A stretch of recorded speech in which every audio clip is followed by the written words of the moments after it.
नमस्कार दोस्तों, मैं ना एक इंटरेस्टिंग वीडियोस देखता रहता हूँ और आप लोगों ने भी देखे होंगे एंड उस पर चर्चा करेंगे। और ये इंटरेस्टिंग वीडियोस क्या है, मनी कंट्रोल पे आते हैं और ये आते हैं प्रॉपर्टी के और रेंट के। ठीक है, और ये इतना मेरे लिए तो इतना हास्यास्पद I think it's correct Hindi, ठीक है, इतना कॉमेडी है ये। आपके लिए है तो बताना।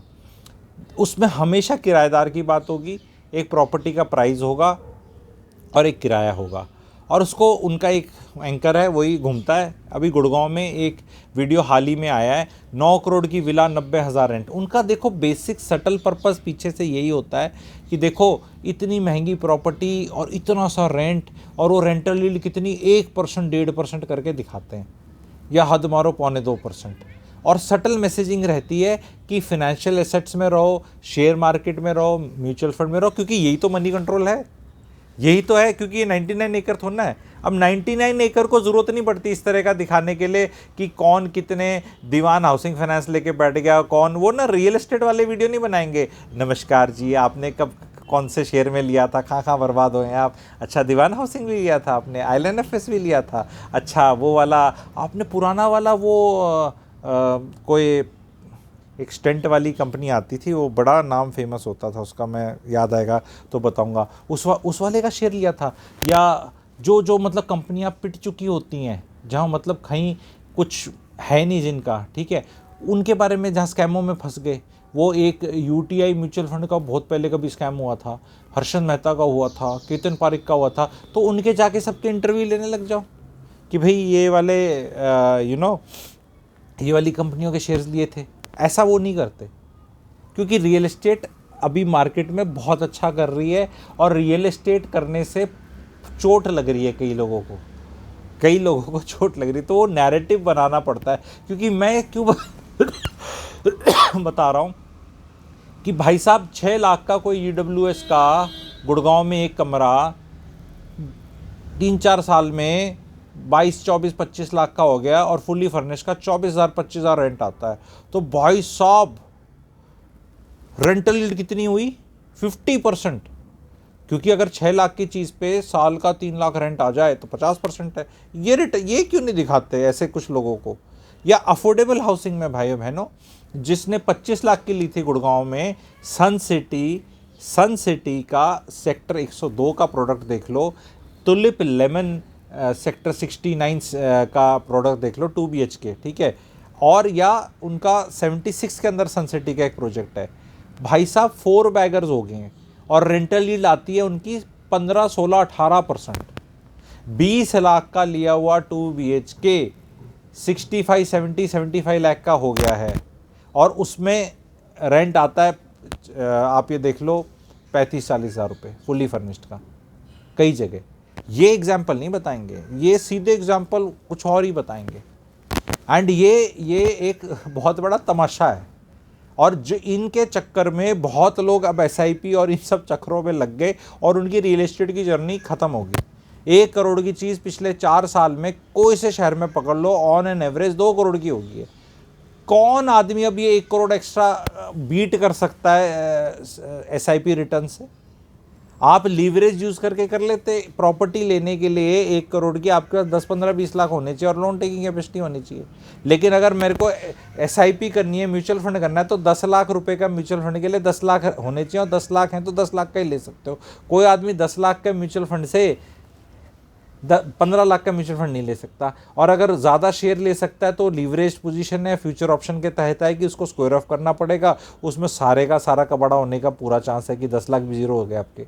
तो ये एस्पेक्ट्स कभी नहीं बताएंगे सारे के सारे, पर अपना नैरेटिव करने के लिए बड़े मासूम से बन के शोभा का 109 सेक्टर का 100 उसकी विला में लेकर, उस विला में ले गए, जो अभी द्वारका एक्सप्रेस वे उस तरह बनानी है, वहाँ पे लॉट ऑफ एक्टिविटीज़ हैपनिंग। और वो जो विला ओरिजिनली कितने करोड़ की थी ये नहीं बताई, उसमें अप्रिसिएशन कितना है ये नहीं बताया, उसका सीधा रेंट के ऊपर चले गए। अभी बाकी एक्टिविटीज़ होके वहाँ रेंट भी बढ़ेगा, और मौके पे किसी इंसान ने फुली फर्निश नहीं कर रखा, या NRI था और उसने रेंट नहीं बढ़ाया अपना इतने सालों से, ठीक है, तो वो वाला एग्जाम्पल उठा के किसी का कुछ पकड़ा दो, वो तो ये मैच फिक्सिंग बहुत तो ये नैरेटिव आप देखेंगे कि हर जगह रियल एस्टेट के अगेंस्ट एक कांस्टेंट नैरेटिव रहता है। रियल एस्टेट वाले आके प्रोटेक्ट भी नहीं करते क्योंकि माल बिक रहा है। क्योंकि जो 2 4 5 10 या 190 करोड़ के लेता है उसको ये अपने दमानी जी हैं, राधा किशन दमानी जी हैं डीमार्ट वाले, ये तो इक्विटी पर्सन है, आपको पता है, बहुत तगड़े, बहुत राकेश जी के दोस्त रहे हैं, राकेश झुनझुनवाला जी के। भाई साहब जब सही समय आया इनने 360 वेस्ट में या कहाँ पे इनने 1100 करोड़ के वो सबसे ज़्यादा डील करी थी। 1100 करोड़ के अपार्टमेंट लिए थे इनने और वो दबा के उनने कितने के बेचे, 30-32 करोड़ की एवरेज उठी थी। अब वहाँ पे 100 करोड़ के अपार्टमेंट होते हैं। 2.5 साल में 3 गुना, 2.5 साल में 3 गुना कौन सा शेयर हुआ है आपका बड़ा जिसमें आप 1100 करोड़ लगा दो, आप बताओ मुझे। तो ये तो डील्स, ये तो तभी मैं कह रहा हूँ कि नेवर से कि आइदर और भाई रियल एस्टेट बहुत अच्छी एसेट क्लास है, इक्विटी बहुत अच्छी है, शेयर मार्केट अच्छा है, म्यूचुअल फंड अच्छे हैं, individual case to case basis में होता है। कई रियल एस्टेट अच्छे रिटर्न नहीं देती, कई म्यूचुअल फंड नहीं देते, कई स्टॉक्स नहीं देते, कई कंपनियां खराब होती हैं, कई रियल एस्टेट के अंदर भी आदमी फंसता है। पर ये कांस्टेंट यंगस्टर्स को बार बार ऐसा करके, बिकॉज उसका एक रीज़न और है जो मैं आपको बताना चाहता हूँ। You have to understand the moment a person takes a position in real estate, then the loan will come, then the whole tantra of Illuminati will fail because consumption will suffer. The moment you have an EMI, maybe you will not travel too much for few years. You will not consume in terms of big mobile phones or outings and fine dining. तो वो बहुत लोग को तकलीफ होती है, specially अगर आपने लोन और वो ले लिया तो कुछ दिनों तक आप फाइनेंशियल एसेट्स में SIP नहीं बढ़ाएंगे, बहुत इंश्योरेंस 1 करोड़ की जगह 10 करोड़ की नहीं लेंगे, कुछ इस तरह की चीज़ें आप नहीं करेंगे। तो ये सब लोगों को चोट पहुंचाते हैं। तो जब चोट वो पहुंचती है, एंड सबसे बड़ी चीज़ और है कि भाई रियल एस्टेट अगर आपने अपना ले लिया तो आप अपनी नौकरी से भी तो आज़ादी ले सकते 40 साल में। अगर आपका लोन ही नहीं है, 40 साल में चीज़ अपनी होगी, अगर आप लोगे 37 ईयर्स में पहली बार तो 50-52 साल तक चलेगा। तो वो एक सिस्टम को बड़ा फ़ायदा पहुंचता है जो आपको गुलाम बना के रखना चाहता है। एंड उसके अंदर अभी ये कथूरिया जी हैं, संजय कथूरिया जी हैं, वो नए चैंपियन आए हैं। मैं तो नहीं रहता, मैं तो उनको बोलता हूँ अंकल को, ए अंकल ये नलका ख़राब हो गया है, आगे ठीक करा दे। वो अंकल ने कितने का फ्लैट लिया था बेटे, ये उससे जाके पूछ ले और कितने का हो गया है। और जो तुम पैसे दे रहे हो ना, वो 3.5% रेंटल यील्ड तुम्हें लगता है, लेकिन वो 4, 4.5, 5, 6, 7 भी होती रहेगी तुम्हारे लिए। और वो प्राइजेस जो होंगे वो प्रॉपर्टी के बढ़ते रहेंगे। पर अंकल जी को तो 12% मिल रहा है जो उन्होंने इन्वेस्ट किया था। पर ये कभी बार बार इस चीज़ को नहीं बताएंगे बिकॉज इनको एकेडमिक इंटरेस्ट में फ़ायदा है कि no, the dividend yield is calculated on the current price, the rental yield is calculated on the current price. तो भैया ऐश करो तुम। स्टॉक्स में भी 1-2% डिविडेंड यील्ड मिलती है, पर भाई साहब जिसने ITC 100 रुपये का ले रखा है ना, उसको पूछो कितना डिविडेंड है, उसने कितने शेयर ले रखे हैं। NHPC किसने सस्ते में ले रखा है, उस no I will calculate ITC is at 465 rupees today, तो 465 के हिसाब से कर तो कर ले भाई। फिर तो वो उतनी टका लगेगा।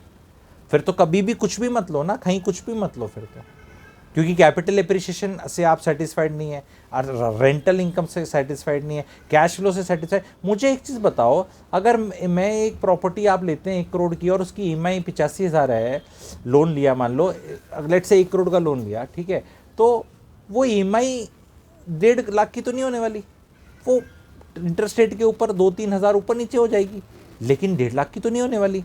पर क्या रेंट 15 साल में नहीं बढ़ता, इनकम टैक्स रिबेट मिलता है, कैपिटल एप्रिसिएशन होता है। ये इतना बेसिक गणित क्यों नहीं कोई किसी को करके देता? क्योंकि रीज़न ये है कि जो अच्छा प्रॉपर्टी में बैठ गए हैं वो आके, अब बड़ा मन तो अपना भी करता है हमारे जैसों का भी एग्जाम्पल लेके, पर वो चुल को रियल एस्टेट वाला छिपा जाएगा कि मेरा देखो, वो जलन फैक्टर और वो इस तरह की मार्केट में अपना वो दिखाने के लिए वो शांति बैठ जाएगा। पर ये म्यूचुअल फंड वालों से, ये एक्सेल खेलने वालों से ये नहीं होता। See my portfolio 25 CR how I made, see 25 CR profit you made, जो portfolio made because you came on YouTube and आपने काफ़ी लोग अपने इकट्ठे कर लिए और उससे मिला है पैसा। इन्वेस्टमेंट से नहीं मिला, पैसा कमाने से ही मिला है। 25 करोड़ का पोर्टफोलियो आपने 21 करोड़ इन्वेस्ट करके पाया है, 1.5 करोड़ लगा के 25 करोड़ पे कोई नहीं पहुंचता, ये मैं बताना चाह रहा हूँ। जब आदमी दबा के कमाता है, दबा के सब्सक्राइबर है, तो ये बोलो ना कि भैया स्टोरियाँ सुनानी आती हैं, उससे पैसा कमाया जाता है। Because this is something which I dislike a lot कि आप अपना पर्सनल एग्जाम्पल लो। अब मैं आपको कोई भी पॉइंट प्रूव करना है या कुछ भी करना है, पर्सनल एग्जाम्पल इज़ द, वो कहते हैं ना, डिफेंस ऑफ द सबसे बेवकूफ़ फुलिश आदमी। मेरे साथ ये हुआ है भाई, तेरे साथ ये होने से दुनिया के साथ ये नहीं हो रहा है। दुनिया को नहीं गिफ्ट ऑफ गैप बोलने का, दुनिया की नहीं किस्मत उतनी अच्छी, हर आदमी नहीं कर सकता। ये आके कहना बहुत आसान है, तुम भी नमस्कार दोस्तों कर लो, भाई नहीं होता, नहीं ऐसे कैमरे में देख के बोला जाता। और हर आदमी नहीं बोल सकता, लोगों को नौकरी भी करनी है, काम करने, सारे यूट्यूबर नहीं बन सकते और सारे यूट्यूबर सक्सेसफुल नहीं हैं। हम हर जगह जो टॉप 0.1% होते हैं, अगर 8 करोड़ यूट्यूब चैनल हैं तो 8 करोड़ का 1% 8 लाख होता है, तो 8 लाख भी सक्सेसफुल नहीं है भाई। कहाँ सक्सेसफुल हैं? मतलब ढंग के चैनल पूरी वर्ल्ड के गिनोगे तो लाख होंगे, और इंडिया के गिनोगे तो हद मारो 15-20 हज़ार चैनल होंगे जो मतलब कुछ ठीक ठाक सा कर रहे हैं, इतनी बड़ी स्केप है उसमें। और उसमें भी जो बहुत अच्छा ढंग का कर रहे हैं वो तो हज़ार भी मुश्किल से होंगे। तो वो नीचे डिनोमिनेटर की बात करे बिना न्यूमरेटर पे खेल जाते हैं सारी दुनिया। सारा सिस्टम इसी चीज़ पे चल रहा है, न्यूमरेटर की बात करना, और जो रेफरेंस टू कॉन्टेक्स्ट है वो गलत तरह से कर देना। Worst of the stock market का भी हम आप देखते हैं, मेरे शादियों पे, रिलेशनशिप पे भी बहुत कंटेंट रहता है। शादियां बहुत ख़राब चल रही हैं, डिवोर्सेस हो रहे हैं, सुसाइड्स हो रही हैं, ये हो रहा है, अलग अलग वर्ड्स हो रहे हैं, ये सब आपने देखा। तो भी यार 48 लाख शादियाँ हो रही है नवंबर में, शादियों में कमी नहीं है, ऑल टाइम हाई है ये सब होने के बाद भी। तो ये डिपेंड्स करता है आपको फोकस किस चीज़ में करना है। सबसे ज़्यादा शादियाँ नवंबर दिसंबर के महीने में इंडिया में हो रही हैं, आज तक कभी हुई हैं जो। तो ये बार बार आके नैरेटिव बनाने का लॉजिक ज़रूर ठीक रहता है, करनी चाहिए। एक फिनेंस चैनल या फिनेंस वेबसाइट हमेशा ऐसा ही दिखाएगी, क्योंकि सबको डर है रियल एस्टेट से। रियल एस्टेट से सब डरते हैं, इसलिए ही निंदा करते हैं। आपने कभी किसी को रियल एस्टेट या किसी को इक्विटी की निंदा नहीं करते देखा होगा, इंक्लूडिंग माई सेल्फ, इंक्लूडिंग मैंने कभी इक्विटी की निंदा नहीं करी है, मैं कभी करूँगा नहीं, because I am invested, I have always been invested and it is a very good asset class.